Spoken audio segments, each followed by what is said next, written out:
Solar, solar लावणार आणि सबसिडीही मिळवून देणार। आनंद तुमचा, रंग आमचा।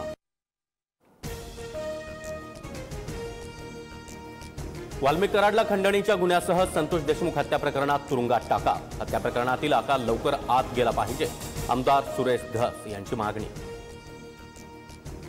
पंकजा किंवा धनंजय मुंडे पालकमंत्री होतील असं वाटत नाही, फडणवीसांनी बीडचं पालकत्व स्वीकारावं, सुरेश धस यांची मागणी। मागील वेळी पालकमंत्रीपद भाड्यानं दिल्याची टीका। बीड प्रकरणाशी संबंधित संशयित गुन्हेगार फडणवीसांच्या मंत्रिमंडळात, राऊतांचा अप्रत्यक्षपणे धनंजय मुंडे यांच्यावर निशाणा। महाराष्ट्राची परिस्थिती बिहारपेक्षा वाईट झाल्याची ही टीका। बीडमध्ये एवढी मोठी घटना घडून पंकजा मुंडे गप्प का, अंजली दमानिया यांचा सवाल।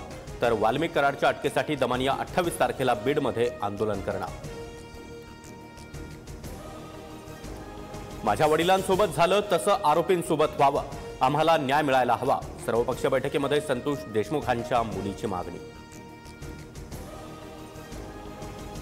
सामाजिक न्यायमंत्री संजय शिरसाट आणि उदय सामंत आज परभणी दौऱ्यावर, सोमनाथ सूर्यवंशींच्या कुटुंबियांची सांत्वनपर भेट घेणार। मंत्री तानाजी सावंतांच्या 2 पुतण्यांना जीवे मारण्याची धमकी, तुमचाही संतोष देशमुख केला जाईल, पत्रामध्ये उल्लेख। धमकीमागे पवनचक्की माफियांचा हात आहे का, तपास सुरू। बंगल्याच्या वाटपावरून शिवसेनेच्या मंत्र्यांकडून खंत व्यक्त, भाजपच्या मंत्र्यांना चांगले बंगले, मात्र शिवसेनेच्या कॅबिनेट मंत्र्यांना फ्लॅटमध्ये जागा दिल्याचा आरोप। नाराज छगन भुजबळ कुटुंबासह परदेश दौऱ्यावर जाणार, परदेश दौऱ्यावरून आल्यानंतर भुजबळ भूमिका मांडणार। राज्यात सरकारला 237 आमदारांचं बहुमत, आमदार रुसला, समजूत काढा, असं काही करावं लागणार नाही, भुजबळांनीच नाराजी असताना अजित पवारांचं सूचक वक्तव्य। छगन भुजबळ नाराज नाहीत असं वाटतंय, 2-4 दिवसामध्ये भुजबळ महायुतीमध्ये पुन्हा कार्यरत होती, मंत्री संजय शिरसाट यांच्याकडून विश्वास व्यक्त। भुजबळांची नाराजी हा भाजप प्रवेशासाठीचा प्लॅन, अंजली दमानिया यांचा मोठा दावा। वणीतील सप्तशृंगी देवीच्या गडावर वक्फ बोर्डाचा दावा, मंत्री नितेश राणेंचा गंभीर आरोप।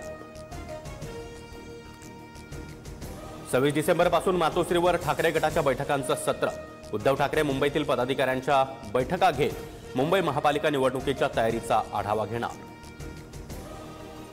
नाशिकच्या पालकमंत्री पदावरून महायुतीमध्ये रस्सीखेच, दादा भुसेंकडून पालकमंत्री पदावर दावेदारी, तर सिंहस्थ कुंभमेळ्याच्या पार्श्वभूमीवर गिरीश महाजन यांच्याकडूनही दावा।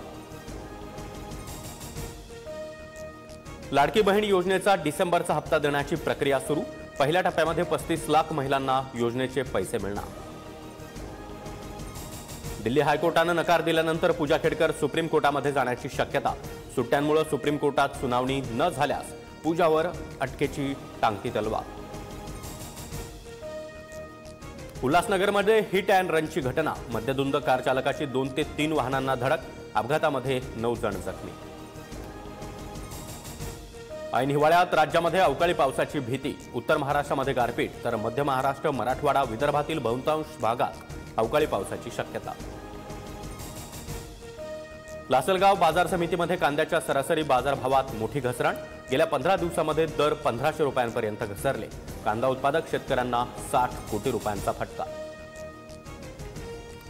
नववर्षाच्या स्वागतासाठी सोलार, सोलार लावणार आणि सबसिडीही मिळवून देणार।